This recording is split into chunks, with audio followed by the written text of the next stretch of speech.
equipment and weapons and support that he and his military needed. According to these officials, they said that President Biden finally just got frustrated and lost his temper and told President Zelensky, look, you could be a little bit more grateful. The reason that this story is interesting to us and is something that we're reporting on and officials were speaking to us about is because it shows that all these months ago, President Biden already realized that there was going to be a point where the American people, members of Congress, where people would start potentially pushing back on all these billions and billions of dollars of aid and equipment that the U.S. has been providing to Ukraine.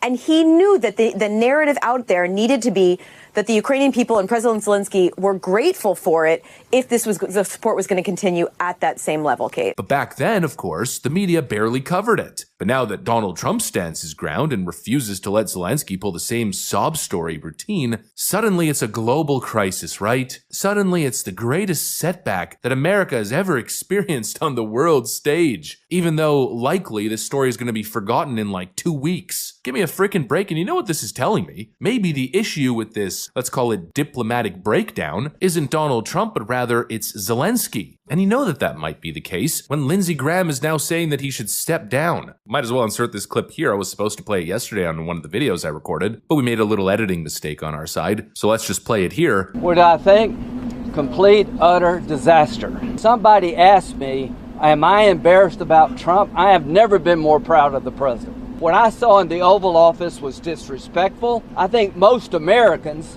saw a guy that they would not want to go in business with.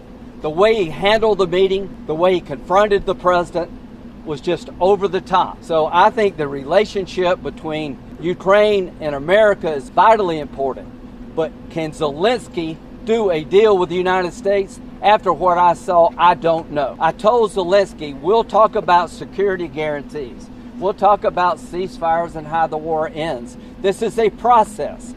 You have a new relationship with America, a $500 billion, $500 billion deal that President Trump is proud of, that gives us an interest worth defending. Let's talk about the positive.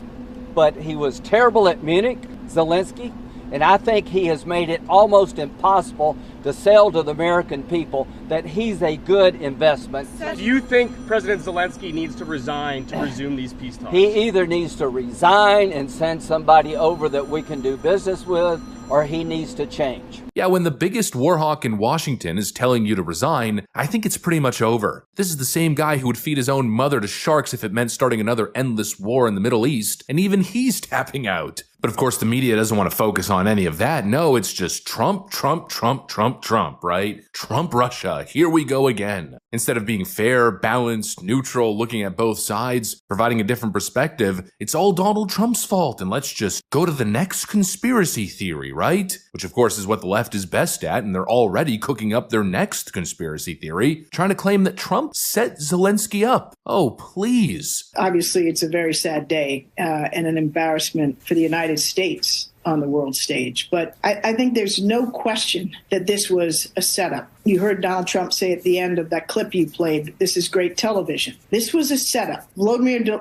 Zelensky was compelled to agree to a horrible deal that would have sent Ukraine's minerals to the United States without any concrete security guarantees. And yet, because he was trying to improve a relationship with Donald Trump, he came to Washington, he came to the Oval Office and sat down for a meeting, hat in hand. And soon after he got there, the vice president of the United States lit into him and started a confrontation. I can tell you that the vice president or the secretary of state or anybody else, they don't jump in, hijack a conversation without the express blessing of the president of the United States.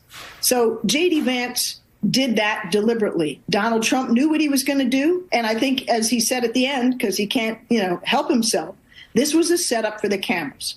It was a play to his base. But above all, it was a play to Vladimir Putin, to show fealty to Vladimir Putin, and to try to humiliate Zelensky. It's not about gratitude. It was an effort to humiliate him, to scuttle the U.S.-Ukraine relationship so that Trump no longer feels any obligation to provide support, and to hand U.S. interests and Ukraine and potentially Europe to Putin on a silver platter. Give me a freaking break. Caroline Leavitt actually responded to this ridiculous claim. Susan Rice and others tonight have said that this was an ambush, a setup, that this was the plan all along for Vance and Trump to go at him and create this drama. That's absolutely not true. President Trump was excited about this economic agreement. And it was President Zelensky, if you roll the tape, who actually antagonized the vice president in front of the cameras and picked a fight with him. And as President Trump said, I think it was great that the cameras were rolling because the American people and the entire world got to see what President Trump and his team have been dealing with behind closed doors in the negotiations with the Ukrainians. They've been, again, incredibly hard-headed, and all President Trump wants is peace. And in order to negotiate peace, both sides have to come to the table, both sides have to talk, and both sides in a good deal usually walk away a little